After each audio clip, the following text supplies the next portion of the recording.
Okay, I didn't try to re-record this so many times, and I was like, why was it so hard, or why was it so difficult for me to like convey to y'all exactly what I was trying to convey to you? And I understand why.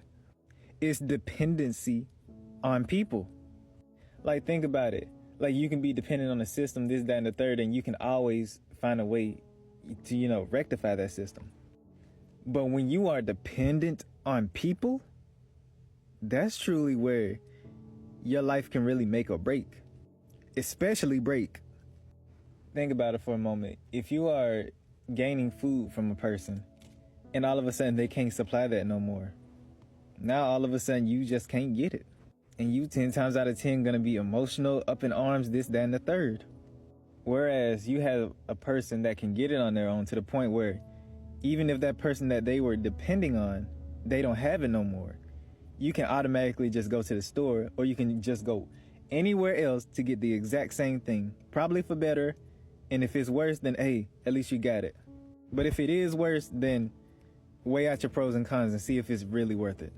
But yeah, I was wondering, like, why was it that when I was just saying all of this, I couldn't get the message out? And I was trying to tell y'all that, like, when you depend on people and you can't do for yourself, that is when true chaos ensues. When you depend on somebody for your happiness and they can't give that to you no more. Now all of a sudden you're upset, this, that, and the third, because they can't give you happiness. When you depend on somebody to give you a certain amount of money or some food and they can't give it to you no more, now all of a sudden you're angry because you can't get it. But the only reason you're angry is because of the fact that you don't know how to, or you feel like it's too much work to do it.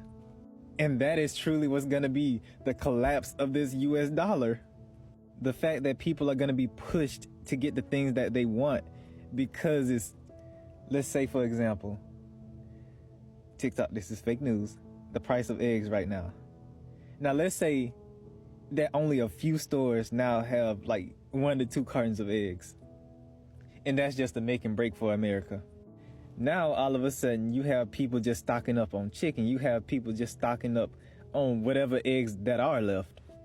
You even have people to the point where, and really, I'm not saying that this is going to be real, but there are people that will unalive other people just to take those eggs, just because they can't get for their own. When in actuality, all you needed was just a chicken. Really, all you needed was just a chicken and some freaking grains or whatever protein, plants, whatever, to take care of that chicken so that you can get as many eggs as you would like. But because you depend on the stores to supply you with your eggs, because remember, you don't own them until you quote unquote buy them. And now all of a sudden they just don't have them. Now you have people up in arms. You have people really willing to fight for something that was cheap back then, but now people can't get as much as they could no more. To be honest, if that's the real reason why our government is hiding everything, this, that, and the third, I wouldn't blame them. Like, do you know how scary a whole populace of people coming for your neck is? Like, think, you have people timid for so long. Now, oh, hold on, perfect example. Think you have a rabid dog outside. You keep giving him bologna. You keep giving him bologna. You look in your fridge. Uh-oh. That dog, he like, where my bologna at? It's really like that though. But that's also why I promote self-sufficiency too. So that even if you lose something, you can always get something better or get the same exact thing from somewhere else. You don't have to depend on other people. You can just get it for yourself. Like, it's okay to depend on people, but it becomes an issue when you lose that person. And now all of a sudden you don't know how to get it for yourself. Which is why I'm confident that, like, if I ever lose anything, I'm gonna be okay. Like, bro, like with my mentality when I was homeless, I was really like, I'ma just do what I can with what I have on me right now. Like, I was really serious on that. Like, I lost it all. And I was really willing to put in that work. When I lost it all, I was like, all right, what do I got to do first? I was really willing to change my name, this, that, and the third, and everything. But yeah, you don't have to be extreme as me just to be self-sufficient.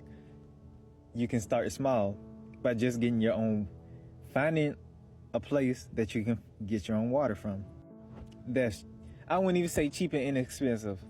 Just finding a place that you can get water from that is free.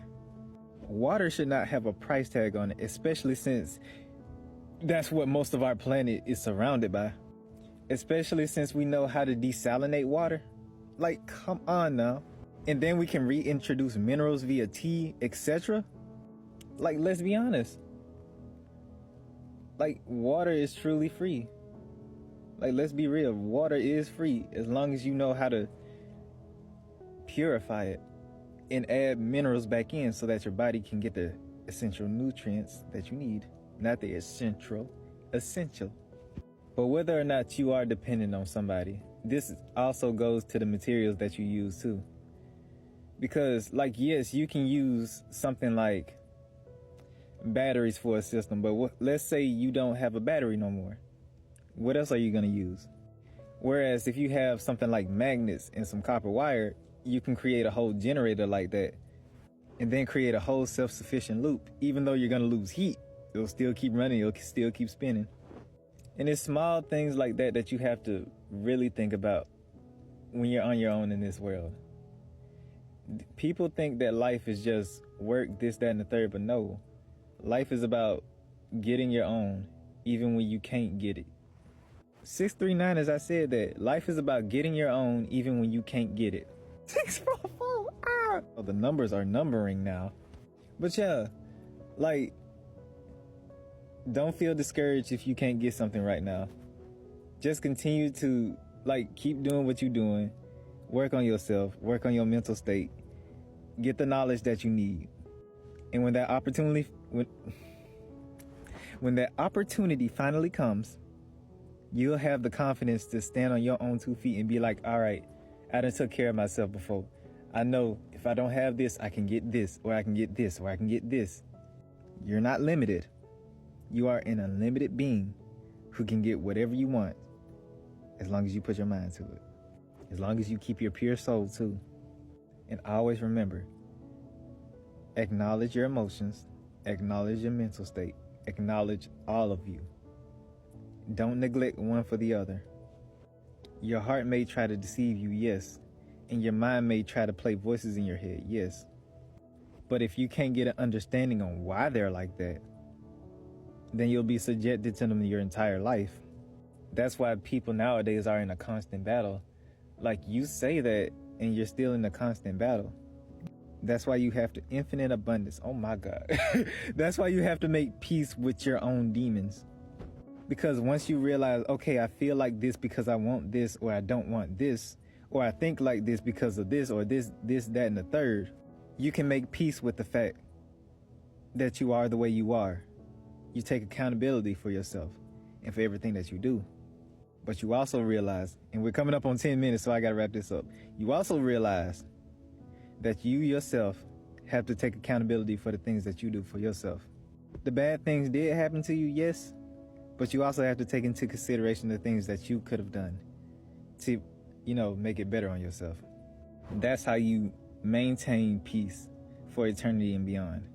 You don't go back and forth or shun those voices. You try to understand them. You try to understand your demons.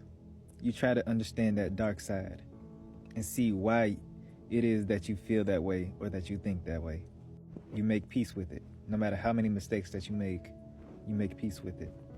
And that's how you get to heaven. Heaven is a mental state. Hell is a mental state. Whatever mental state that you remain in when you are unalived, that is the mental state.